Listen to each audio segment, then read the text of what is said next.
Olá, pessoal. Vamos caminhando aqui para a nossa terceira parte da nossa aula.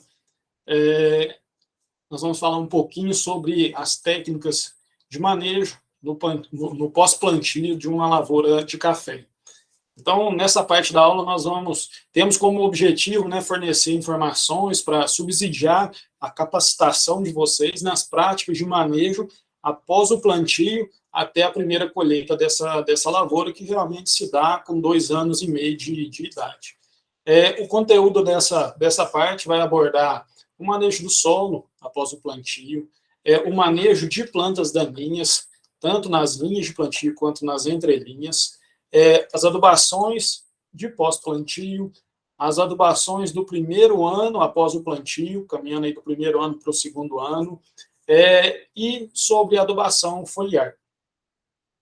Bom, logo após finalizado o plantio, é muito interessante que façam um serviço de nivelamento do solo mais próximo às mudas para facilitar as operações posteriores que serão realizadas aqui, principalmente a aplicação de herbicidas de pré-emergência.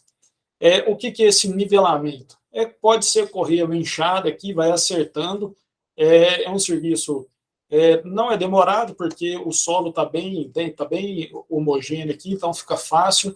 E se vocês notarem, esses pontos mais escuros aqui, é que tinha algum monte de terra, ou tinha alguma pedra, enfim. Então, vai passando com a enxada aqui, ele retira-se qualquer tipo de torrão, qualquer tipo de pedra, para deixar essa superfície mais nivelada possível. Eu falei em relação aos herbicidas pré-emergentes, porque o herbicida pré-emergente ele funciona como se formasse um filme plástico sobre o solo. Se a gente tiver algum torrão, algum barranquinho que não receber esse herbicida, vai ser um ponto de emissão ali, de germinação de alguma planta daninha. Depois a gente tem que fazer capina para retirar essas plantas daninhas.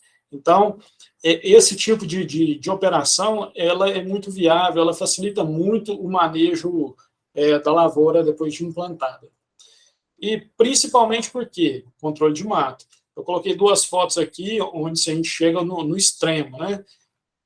São situações que a gente não pode deixar acontecer. Aqui nós temos uma muda de café, olha a quantidade de mato. Aqui nós temos uma aqui, cafeinha, outra aqui, mas está até difícil de visualizar. Esse tipo de situação, pessoal, nós aí temos competição das plantas daninhas com o cafeeiro por luminosidade, por água e por nutrientes. Sem contar esses prejuízos, ainda tem o prejuízo do controle depois, que se for manual, se for realizado mecanicamente com enxada, tem uma grande probabilidade de cortar muitas mudas, e vai ocasionar falha. Se não cortar, vai machucar o tronquinho ali, o caule da planta, e vai sair brotações, vai onerar ainda mais o plantio. Se trabalhar com herbicida pós-emergente, alguns herbicidas conseguem controlar um ou outro tipo de planta daninha depois que ela já emergiu, mas alguns não são eficientes. Algumas plantas daninhas elas não são controladas mais por herbicidas, então acaba tendo que ser um controle mecânico por meio da enxada. No manejo das linhas de plantio, a gente tem que promover ao máximo, deixar essa linha sempre limpa, para não ter competição por água, luz e nutrientes, igual eu comentei. A trilhação pode ser tanto mecânica quanto química, né?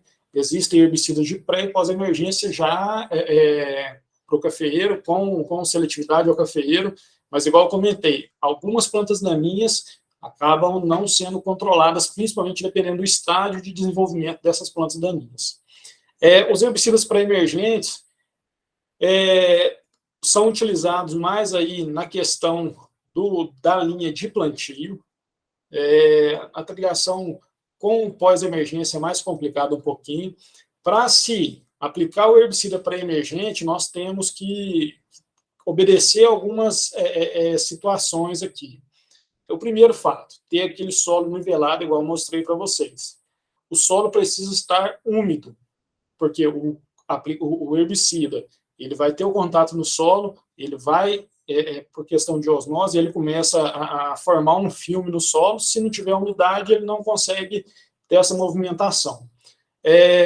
Caso esteja aplicando somente o herbicida de pré-emergência, não tem problema de ocorrer alguma chuva branda, um chuvisqueiro. Agora, se tiver saído na área alguma planta daninha e o produtor quis associar algum tipo de herbicida pós-emergência com o de pré-emergência, a chuva não pode estar acontecendo, porque senão vai lavar o herbicida de pós-emergência que cair sobre a planta daninha. O princípio ativo o mais utilizado é o oxfluorfen, ele possui registro para o café, geralmente de 2 a 6 litros por hectare do produto comercial. Quanto maior a dose, maior o período residual dele no solo. Geralmente, a gente faz 2 a 3 aplicações aí depois do plantio, a gente consegue ter esse alívio, vamos dizer assim, da germinação de plantas daninhas. A faixa de aplicação é de 50 a 80 centímetros de cada lado da linha de plantio. E a aplicação pode ser manual ou então mecanizada. A manual utiliza-se bombas costais com bico leque. A mecanizada, muitos produtores fazem algumas adaptações nos implementos para conseguir fazer o controle. Então, aqui a gente mostrando as aplicações, quando são bem feitas. Vocês podem ver que o solo foi nivelado, completamente nivelado. A aplicação é muito eficiente. Quando é feita corretamente, não deixa mesmo a germinação ocorrer nessa faixa que foi aplicado. Aqui nós temos aí em torno de 50 centímetros de distância da planta daninha aqui para o cafeeiro.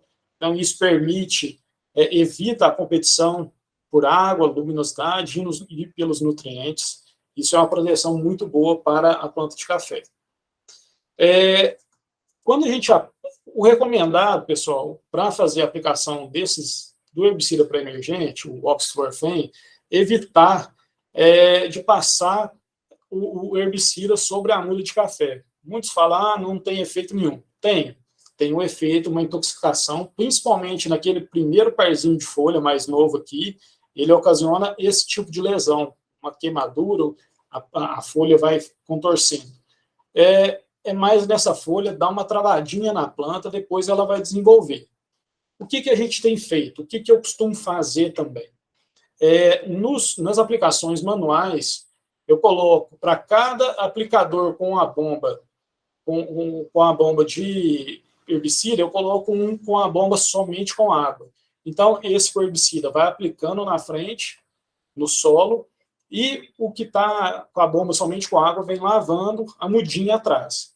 No caso de plantios que a aplicação vai ser mecanizada, coloca-se na barra do trator e passa um outro trator com um bico, com esse bico de barra aqui, ó. O pessoal usa muito para aplicar nematicida. Você rosqueia ele na ponta, tira o bico, aquela barra de aplicar inseticida e fungicida via solo, via drenche, você tira aquele bico e coloca essa ponteira aqui, isso aqui solta um jato de água em leque, com bastante água, e ele acaba por lavar. Mais uma vez, nesse caso é quando se aplica somente o herbicida pré-emergente. Se fizer associação com pós-emergência, aí fica mais difícil, porque a gente não pode lavar com esse bico aqui toda a área, teria que ser manualmente mesmo, mudinha por mudinha, com a bomba costal. Os herbicidas pós-emergentes, existem produtos seletivos aí com registro, né, para cafeicultura. Os não seletivos são vários, o mais utilizado é o glifosato, só que é muito difícil a gente recomendar um herbicida de pós-emergência para ser aplicado, que não seja seletivo, para ser aplicado após o plantio do cafeeiro. Tem que ter um cuidado muito grande para evitar a intoxicação do cafeeiro, inclusive de matar a muda, né? Tem algumas opções, você vai utilizar um bico antideriva ou bico espumante. O antideriva tem a indução de ar, aí você associa com o chapéu de Napoleão. O bico espumante, que é o conhecido como japonês, ele pode ser associado ou não com o chapéu de Napoleão. Mas mesmo assim, pessoal, é muito importante evitar ao máximo aplicar herbicidas não seletivos sobre as mudas de café, mesmo que tome o máximo de cuidado. Para utilizar esse tipo de herbicida, a gente dá preferência de aplicar em lavouras que foram plantadas há mais de 6 meses.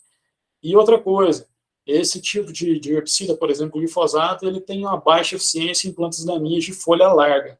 Então, você tem que associar um outro herbicida que faça o controle dessas folhas largas. Existem seletivos para controle de folha larga, mas depende também do estágio de desenvolvimento da folha larga.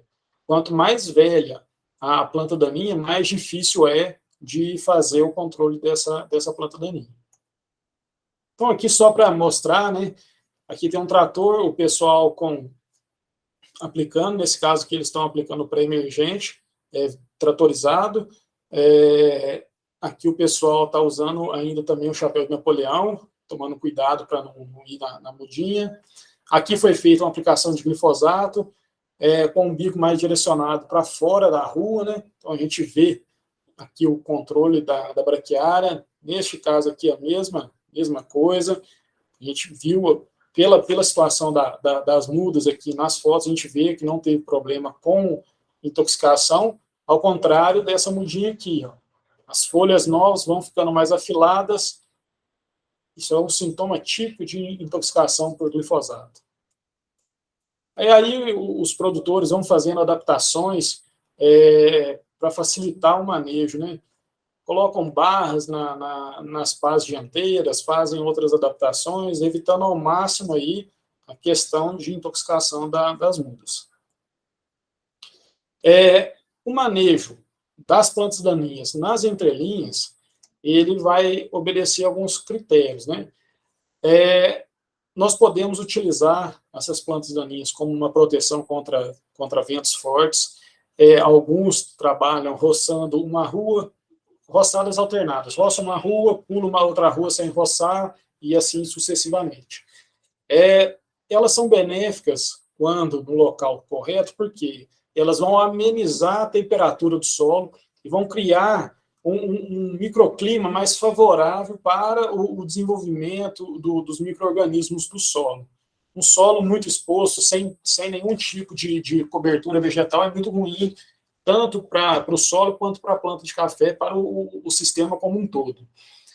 As plantas daninhas também protegem o solo contra a erosão, principalmente escorrimento superficial de água, possibilita o fornecimento da matéria orgânica, e aí entra a questão de ciclagem de nutrientes, principalmente depois dos 6 meses, de um ano de plantio, você pode trabalhar com a roçada da entrelinha, jogando, destinando a matéria morta para a linha do cafeeiro. Hoje em dia, o pessoal tem usado muita semeadura de plantas de cobertura, e aí essas plantas de cobertura, elas acabam suprimindo as plantas espontâneas. As plantas de cobertura semeadas, elas possuem uma maior facilidade no manejo, no seu controle, em relação às plantas espontâneas. A planta espontânea pode germinar qualquer tipo de planta daninha ali. Algumas têm uma maior resistência aos herbicidas, tem uma brotação muito, muito rápida, enfim. Então, acaba que a semeadura de planta de cobertura é uma ótima opção para todo tipo de lavoura, inclusive lavouras recém-implantadas. Uma atenção especial tem que ser dada nas plantas daninhas das entrelinhas no período de seca, que corresponde ao nosso período de inverno. As plantas, independente se elas estiverem na linha de plantio ou na entrelinha, se estiver na linha de plantio, é pior ainda. Na entrelinha, elas vão continuar absorvendo água do solo e mandando água para a superfície, para a atmosfera. A planta acaba sendo uma bomba d'água, né? Ela tira água do solo e manda para a atmosfera. E é nesse processo que ela absorve nutrientes e ocorrem as atividades fotossintéticas e fisiológicas das plantas. Então, se nós tivermos um grande estande de plantas daninhas, né, por área ali na sua lavoura, elas vão competir em muito por água. Então, a gente tem que manter essas plantas independente se for plantas semeadas ou espontâneas, nós temos que manter controladas. E outro problema também é a questão de possibilidade de ocorrência de frios, de geadas, principalmente em áreas de baixada. Eu vou mostrar mais para frente. Áreas onde há possibilidade de ocorrência de geadas, é interessante a gente deixar o solo descoberto, sem nenhum tipo de cobertura.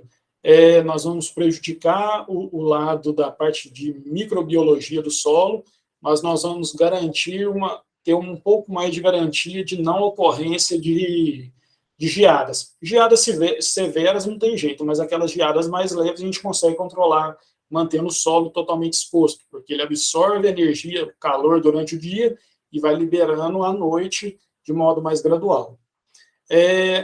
Nas entrelinhas, nós podemos usar tanto o controle mecânico quanto o controle químico. Então, aqui só para ilustrar, pessoal, a semeadura de plantas de cobertura, o pessoal tem usado muito braquiária, dado preferência ou para decumbens, Urocloa decumbens, ou a Urocloa rusiziensis. Esse tipo de braquiária aqui é de fácil controle, produz uma matéria seca, uma matéria orgânica muito boa, e você consegue controlar facilmente. Um outro tipo de semeadura, de planta de cobertura, são os mix de sementes. Aí tem gramíneas e leguminosas. Esse mix de plantas de cobertura é muito interessante também, porque ele vai ter uma maior quantidade de indivíduos, então não fica um cultivo só de café e braquiária, que ali você tem uma diversidade maior. E nós temos ali plantas que promovem a descompactação do solo, outras plantas que controlam, por exemplo, fitonematóides, enfim, outras plantas que fixam nitrogênio. Então, cria-se um ambiente melhor para a lavoura de modo geral. Fica um sistema mais sustentável, vamos dizer assim. E só para a gente ter uma ideia, isso aqui nós estávamos abrindo trincheiras para coletar amostra de solo e nós vimos um torrãozinho aqui. O efeito, toda vez que a gente corta uma planta, grande parte do sistema radicular ele vai morrer, porque ele vai fornecer energia para aquela planta brotar. Isso não é diferente com as plantas daninhas. Então, à medida que você roça, por exemplo, uma braquiária ou qualquer outro tipo de planta daninha, vai haver morte do sistema radicular, porque ela vai gerar energia para emissão de novas brotações, mas vão ficar os canalículos do sistema radicular aqui. Isso cria um ambiente muito mais favorável para a infiltração de água, para as trocas gasosas do solo. Isso é importante para o desenvolvimento das raízes do cafeeiro, além de ter um resíduo de matéria orgânica aqui que fornece nutriente para o café. Então, caminhando aí, isso aqui é uma situação em que esse tipo de mato, que a gente chama vulgarmente por amargoso, é de difícil controle, mas caminhando para a época da estação seca e de chuva, é isso aqui que a gente precisa deixar, distância do pé de café. Então, a planta daninha está aqui na entrelinha, aqui na linha está completamente limpa. E como eu disse há pouco tempo atrás, quando há possibilidade de ocorrência de geada, é interessante a gente manter a entrelinha aqui, nessa situação, totalmente limpo, porque o solo vai absorver o calor e vai liberar à noite. Quando a gente tem planta daninha, esse solo fica mais fresco, é desejável isso, mas em situações onde tem possibilidade de ocorrência de plantas de geadas é mais complicado. Então, a gente tira tudo isso aqui, deixa limpinho para evitar essa formação do gelo aí.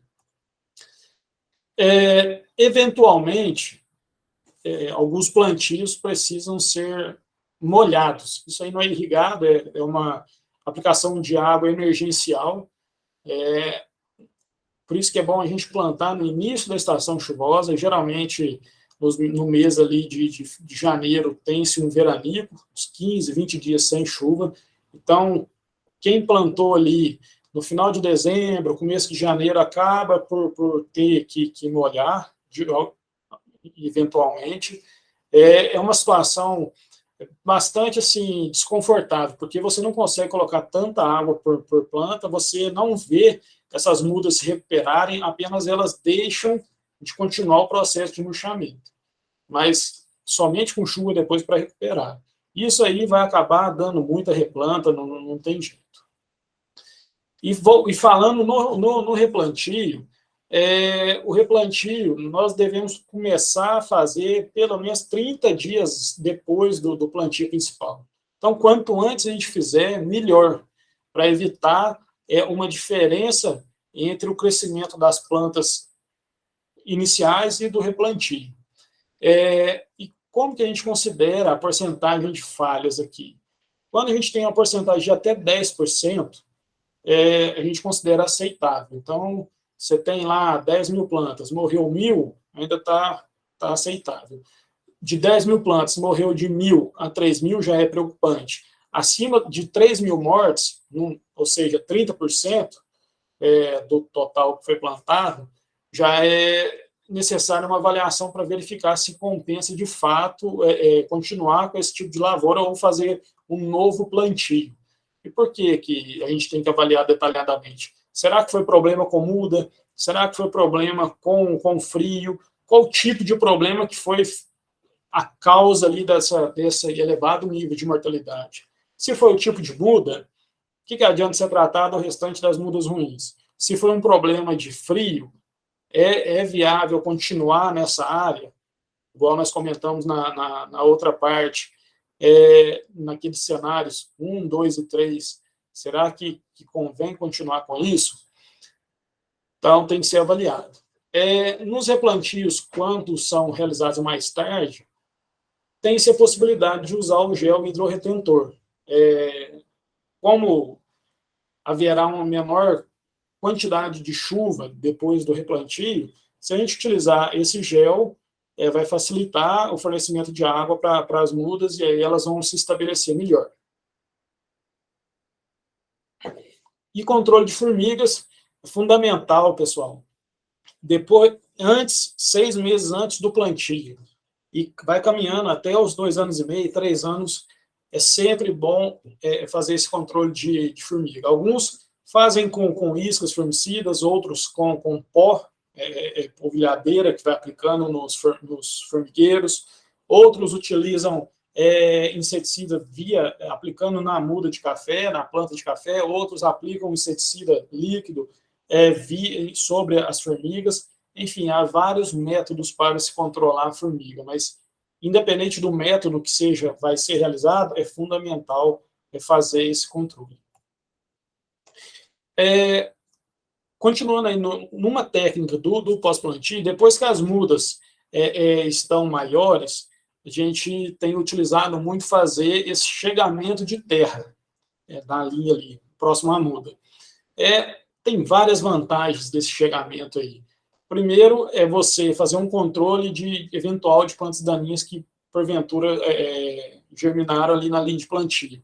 O outro ponto é você evitar que as plantas comecem a tombar, haja um tombamento de planta.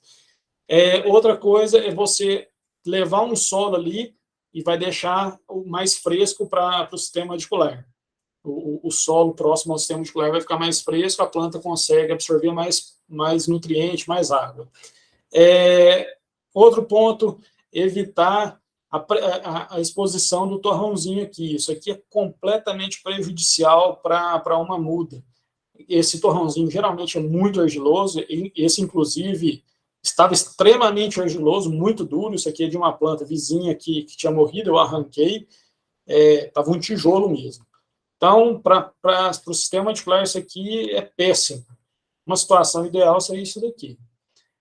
Como que é feito? Geralmente, o pessoal tem grades mais velhas na propriedade, tiram os discos centrais, outros têm uma gradinha já própria para fazer esse tipo de serviço, independente do implemento, mas é bom fazer esse tipo de chegamento de terra. Em áreas mecanizadas tem esse meio. Em áreas que são manuais, pode-se realizar o chegamento de terra de modo manual, com a própria enxada. É mais trabalhoso, mais oneroso, mas é possível. E ainda existe uma oportunidade de você fazer aplicação de gesso na linha e uma adubação por nitrogenado antes do chegamento de terra. Essas adubações, tanto de gesso quanto de algum fertilizante nitrogenado, de preferência com fonte de nitrato, facilita muito. Isso aí acaba tendo a planta, como você chegou à terra, vai ter umidade ali, ela consegue absorver esses nutrientes de modo mais lento ali durante o inverno, e as plantas acabam se desenvolvendo mesmo na estação seca e de inverno. Vamos falar um pouquinho sobre a questão de adubação do pós-plantio. Assim como para qualquer ser vivo, uma nutrição adequada é fundamental para a gente obter plantas que apresentem vigor, folhas grandes, folhas verdes, um sistema radicular bem desenvolvido. Então, aquela base lá atrás de uma abertura de suco de plantio, colocar o matéria orgânica, os corretivos e fertilizantes no suco de plantio é extremamente fundamental e importante para criar uma base para desenvolvimento da planta. As adubações de pós-plantio vão obedecer, principalmente a parte de parcelamento, vão obedecer muito à época de plantio. Quanto mais cedo você fizer o seu plantio, lá no início da estação chuvosa, meados de outubro, início de novembro, maior vai ser a quantidade de parcelamentos que a gente vai ter, em função do tempo que a gente tem para aplicar. Em relação aos nutrientes, geralmente a gente aplica o nitrogênio e potássio. Por quê? O fósforo já foi todo ali aplicado no suco de plantio. E ainda mais se o produtor tiver a possibilidade de fazer 75% da dose recomendada no suco e 25% de forma mais localizada desse fósforo. No caso do nitrogênio, a gente recomenda de 4 a 6 parcelamentos, obedecendo aí a recomendação lá da quinta aproximação, que dá de 3 a 5 gramas de nitrogênio por planta. E nesse cálculo, pessoal, nós nunca devemos ultrapassar 110 quilos de nitrogênio por hectare no ciclo ali após o plantio. Ou seja, nós plantamos ali início de novembro. Até o final da estação chuvosa, meados ali de abril, nós podemos aplicar no máximo 110 quilos de nitrogênio. Se a gente aplicar muito mais que isso, o que vai acontecer? Vai ocorrer um desbalanço, um crescimento muito acentuado da muda, da planta, elas acabam tombando, há uma condição para desenvolvimento de doença, principalmente do complexo FOMA, enfim. O potássio, quando a gente faz aplicação de palha de café, vamos falar um palha, outro casco, de café no suco de plantio, nós não precisamos fazer nenhum tipo de complemento com potássio. No caso de não utilizar a palha de café no suco de plantio, nós vamos sim fazer adubações com potássio, geralmente de 20 a 30 gramas de K2O por planta dentro aí do ciclo de aplicação aí, no período das águas. Uma outra alternativa, que é muito bem-vinda, é a utilização de adubo de liberação lenta. Você vai aplicar uma única vez ali e ele vai liberar o nutriente de forma gradual e a planta vai conseguindo absorver esse nutriente até o final da estação das águas. Eventualmente, pode haver necessidade de uma complementação com a adubação convencional. Isso depende da fonte do fertilizante de liberação lenta que você vai utilizar no seu plantio. A aplicação dos adubos convencionais geralmente é feita a primeira adubação de 7 a 15 dias após o plantio. Eu gosto muito de antecipar ao máximo essa adubação, até antes um pouco dos 7 dias, 5 dias, 4 dias, aí eu gosto de fazer essa adubação, e são repetidos a cada 20, 30 dias durante o período das águas. Quando há o plantio em áreas irrigadas, principalmente por gotejo, né, o pessoal costuma fazer a fertirrigação, facilita muito o manejo. Mas o que nós recomendamos? Fazer 60% da dose recomendada via fertilizante convencional em cobertura e 40% via irrigação, parcelados aí a cada 15 dias, mais ou menos nesse período. E a máxima eficiência, pessoal, isso é para qualquer tipo de adubação, ela vai ser atingida quando ocorrer a chuva após a aplicação do fertilizante. No caso de plantas de café jovens, a gente tem que dar preferência aos fertilizantes que sejam com fonte de nitrogênio, o nitrato, ou então algum nitrogênio protegido, para evitar a volatilização e perda desse nitrogênio. Alguns cuidados para se realizar a adubação, aí manter a linha de plantio sem nenhum tipo de planta daninha, isso é fundamental. Aplicar, pessoal, o fertilizante a pelo menos ali 10 centímetros de distância do caule da muda. Se aplicar muito longe, ela não vai ter sistema radicular para buscar esse nutriente. E se aplicar muito perto, há uma grande possibilidade de queimar tanto o caule quanto o sistema radicular, em função da concentração salina ali que se cria com o fertilizante. E distribuir o fertilizante de maneira mais uniforme. Se você coloca muito concentrado, poucas raízes vão ter acesso a muito fertilizante, muito nutriente, e elas não conseguem absorver de modo eficiente. À medida que você coloca mais distribuído, você consegue ter um maior número de porcentagem de raízes que vão absorver esses nutrientes. Então, só para exemplificar, esse tipo de adubação aqui é ideal. A primeira adubação, a primeira e a segunda adubação tem que ser feita manualmente. A partir da terceira já dá para fazer com adubadora, né? Mas eu gosto muito de fazer esse tipo de adubação manual. Demora mais um pouquinho, o rendimento não é alto, em função do modo de aplicação. O aplicador tem que agachar um pouquinho para evitar de cair o fertilizante na folha de café, para não queimar. E esse tipo aqui é completamente errado, né? Olha, o sistema radicular fica mais ou menos na projeção da copa da muda aqui. Deve estar por aqui. Olha a distância que está aqui. Esse nitrogênio, os nutrientes de modo geral aqui, não estão disponíveis para essa planta. Vão ser perdidos. É um serviço e insumo perdido. No caso do adubo de liberação controlada ou lenta, ele deve ser aplicado logo após o plantio. Nós temos aí adubos que são granulados e outros em pó. Independente do produto, cada um apresenta uma característica. O granulado apresenta, no meu modo de entender, um modo mais fácil de aplicar, mas nem por isso o em pó tem desvantagem. No caso, como que a gente faz? A gente cria-se uma ferramenta aqui para bater e abrir um buraco em cada lado da muda. Como é um adubo de liberação lenta, aqui vocês estão vendo que está mais próximo do tronco da planta. Então, não tem tanto problema por ser adubo de liberação lenta. Se fosse um adubo convencional, isso aqui teria problema. Então, você faz um furo de cada lado da planta, aproximadamente aí uns 10 centímetros de distância, 5, 10 centímetros, e faz a aplicação. Se um fertilizante tiver dose recomendada de 30 gramas, você vai bater 15 gramas desse lado e 15 gramas nesse furo aqui. Existem alguns implementos aí, alguns equipamentos que são manuais, que você, como se fosse um pulverizador, você coloca nas suas costas e vai aplicando esses granulados. No caso de em pó, o pessoal tem feito isso, coloca um funil aqui feito com garrafa PET, acoplado aqui num tubo de PVC, eles jogam o fertilizante aqui e conseguem mirar bem no furo feito por esse furador aqui.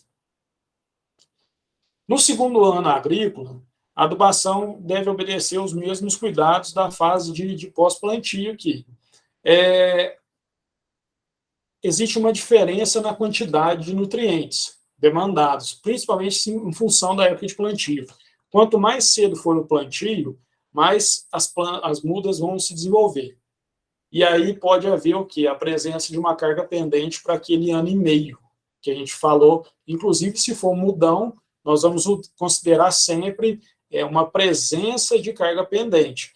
Quando há carga pendente, nós vamos ter que um acréscimo na quantidade dos fertilizantes. Então, isso tem que ser levado muito em consideração para a gente não depauperar uma planta muito jovem. O clima do local é importante, em função desse clima a planta vai crescer mais ou menos, então isso vai influenciar também na presença da carga pendente. Outro ponto de observação, se são sistemas de produção de sequeiro ou irrigado. Se for de sequeiro, geralmente a gente trabalha com 3, 4 parcelamentos. Quando é irrigado, a gente trabalha também naquele mesmo cuidado, 60% da dose utilizando a adubação, o adubo convencional aplicado em cobertura, e 40% via fertirrigação e parcelados a cada 15 dias. Bom, isso aqui foi elaborado por 2 consultores, pelo Caio Lazarino e Gabriel Avelar. Isso está publicado também no livro Cafeicultura do Cerrado. Isso aqui é uma sugestão de dose de nitrogênio, de fósforo e de potássio, em função do teor de fósforo e potássio no solo. No caso do nitrogênio, eles consideraram que áreas com climas quentes, médios e frio. Uma área com clima quente são áreas que a temperatura anual vai ficar acima dos 21,5 graus Celsius. Alguns municípios da região do Cerrado têm essa característica. Com o clima mais ameno, as temperaturas médias aí anuais entre 20 e 21 graus e meio, vão utilizar uma outra dosagem de nitrogênio, e áreas com clima mais frio vão utilizar, que aí são áreas com temperaturas médias inferiores a 20 graus, vão utilizar de 150 a 200 quilos de nitrogênio por hectare. Então, notem que há uma redução na quantidade de nitrogênio em função da temperatura do ambiente. Áreas mais quentes, irrigadas ainda, se for irrigada, vai ter uma maior indução de crescimento das plantas, então elas necessitam de maior quantidade de nutriente, principalmente nitrogênio. O fósforo e potássio a gente baliza a quantidade em função do teor de fósforo no solo. Então nós temos aí 3 níveis, que vai aí desde de 50 kg de K2O5 por hectare até 0, dependendo do teor de fósforo no solo, e de potássio de 100 kg de K2O por hectare até 40 kg de K2O, em função do teor do fósforo no solo. Na questão do potássio no solo. Na questão do potássio, nós ainda temos que considerar que, se houver carga pendente nesse segundo ano, que seria 1 ano e meio, nós temos que adicionar 2,8 quilos de K2O para cada saca de café que a gente estima. Então, se a gente estimar uma produtividade aí de 10 sacas por hectare, nós temos que adicionar aquela dose da tabela mais 28 quilos de K2O. Quando a gente compara cafeiros irrigados ou de sequeiro, também há uma modificação nas épocas de aplicação. Então, no cultivo irrigado, a gente vai trabalhar aqui com 20% a 25% do nitrogênio via fertirrigação em agosto, outubro. De novembro a fevereiro, nós vamos aplicar 60% a 70% do nitrogênio recomendado em 3 a 4 aplicações via lanço. Depois, em março, abril, nós vamos usar 5% a 20% do nitrogênio recomendado em 4 a 8 aplicações via fertirrigação. O fósforo e o potássio, a gente faz 1 a 4 aplicações via lanço ou 4 a 8 aplicações via fertirrigação. Considerando aí que são fertilizantes diferentes, se for utilizar a lanço ou via fertirrigado, né? O cultivo de sequeiro, nós vamos fazer 3 a 6 aplicações de nitrogênio via lanço, e de fósforo e potássio, 1 a 4 aplicações via lanço também. Então, isso aí são recomendações, pessoal, que inclusive estão lá no livro da Cafeicultura do Cerrado. Em relação à adubação foliar, ela deve iniciar logo após o plantio, tanto adubações com produtos fitossanitários, quanto adubações complementares de nutrição. As aplicações devem ser mensais, ou no máximo até 40 dias. Quanto mais o intervalo, quanto menor o intervalo entre uma aplicação e outra, mais protegido você a planta estará. Você pode fazer tanto aplicação manual ou com pulverizadores tratorizados, que aí o pessoal faz alguns tipos de adaptação, né, para facilitar o serviço e aumentar o rendimento. Quando a gente faz a aplicação manual, você gasta uma menor quantidade de calda. Então, dependendo do produto que você vai aplicar, se tiver algum fungicida, algum inseticida, são produtos mais caros, com valor agregado maior, é preferível fazer uma aplicação manual, que você vai mirar somente na sua muda. No caso, adubações foliares com insumos um pouco menos onerosos, dá para a gente trabalhar com aplicações tratorizadas aí por meio dessas adaptações. Geralmente, na adubação foliar, a gente coloca os micronutrientes. Os macronutrientes, eles têm uma baixa eficiência para nutrir a planta, mas eles acabam por auxiliar aquele nutriente que foi absorvido via solo. Então, acaba sendo um complemento, mas não pode fazer somente nutrição com macronutrientes via foliar. Isso não pode. Alguns nutrientes com baixa mobilidade na planta, por exemplo, cálcio, boro, manganês, é importante que eles estejam no solo, mas também nós podemos fazer um complemento, assim como o macronutriente, via foliar. Lembrando que eles não vão locomover, ou seja, se ele caiu naquela folha, em uma folha, e a outra folha tiver com deficiência dele, ele não passa da folha com bom nível para uma folha com baixo nível desse nutriente. A folha com baixo nível vai continuar com deficiência. Tá?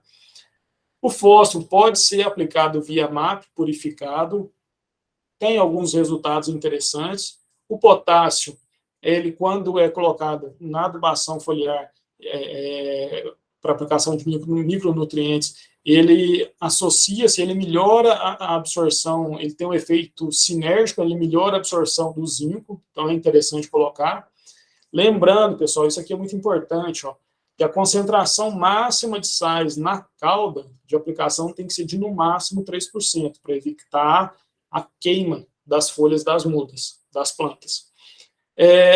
E aqui, cuidado com o excesso do molhamento, não é molhar até escorrer, não, é pulverização. Então, são gotículas somente que vão ficar na folha e com os horários de temperaturas muito altas. Então, sempre bom fazer com as temperaturas mais amenas, evitando aí que haja uma ressecamento, uma queimadura das folhas. Então, só para ilustrar, isso aqui são danos aí ocasionados por alguns sais, por aplicação em excesso, né, de sais, cauda mais concentrada, muitas aplicações. Então, a planta consegue reverter esse tipo de situação? Consegue, mas demanda tempo, demanda energia para reverter. Então, é melhor evitar esse tipo de situação. Muita gente fala de pulverizações com açúcares, com bioestimulantes, tudo. Ajudam, são muito bons, apresentam bons resultados, desde que o básico seja feito corretamente. Então, no caso da pulverização com açúcar, o pessoal usa muito quando a planta de café está intoxicada por herbicida, a gente usa aí 2% de açúcar na cauda. Quando tem aquela requeima por sais, mostrei igual essa foto aqui, aplica-se o açúcar na concentração de 1 a 2% na cauda, para aumentar a tolerância das mudas à seca. Alguns trabalhos mostram que tem um certo efeito em relação a isso, outros trabalhos não detectaram essa diferença, mas, se quiser, são 2% do açúcar na cauda, e tem gente que coloca até o açúcar junto com a cauda de pulverização das adubações foliares em 1 a 2% aí na cauda. Os bioestimulantes, cada um tem a sua dosagem. Nós temos aí os ácidos fúlvicos, úmicos, os hormônios, os extratos de algas, os compostos líquidos, mas isso tudo, pessoal, ajuda muito o desenvolvimento da planta, mas desde que o básico tenha sido bem feito.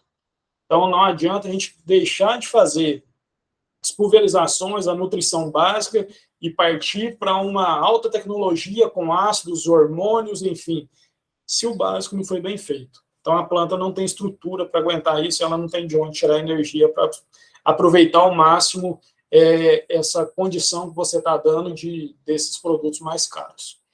Um outro ponto bastante importante, pessoal, já caminhando para no final da nossa aula, é fazer a desbrota. A desbrota ela é muito importante na formação da lavoura. A gente vai eliminar a presença aqui desses ramos ladrões. Esses ramos ladrões, eles acabam absorvendo muita energia e não dão retorno financeiro, porque eles crescem muito, os frutos produzem pouco, né? E quando você faz a desbrota, você está mantendo a estrutura da planta, você está mantendo apenas um caule ortotrópico ali. Geralmente a gente inicia a desbrota a partir do 2º ano, ou seja,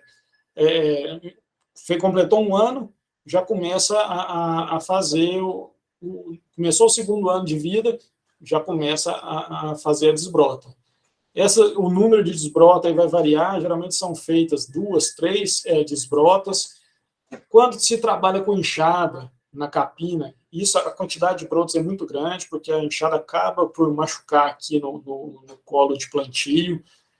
Quando é feito o trabalho com herbicida pré-emergente, provavelmente a quantidade de brotos vai ser menor um pouquinho. É uma atividade mais onerosa, porque demanda muita mão de obra e o rendimento acaba sendo baixo. Bom, pessoal, de modo geral, em relação às técnicas para a implantação da lavoura cafeeira, são essas. O meu contato está aqui na tela, fico à disposição. Quem quiser entrar em contato, fazer contato comigo ou qualquer colega da instituição, da Embrapa Café, ficamos à disposição. Até logo.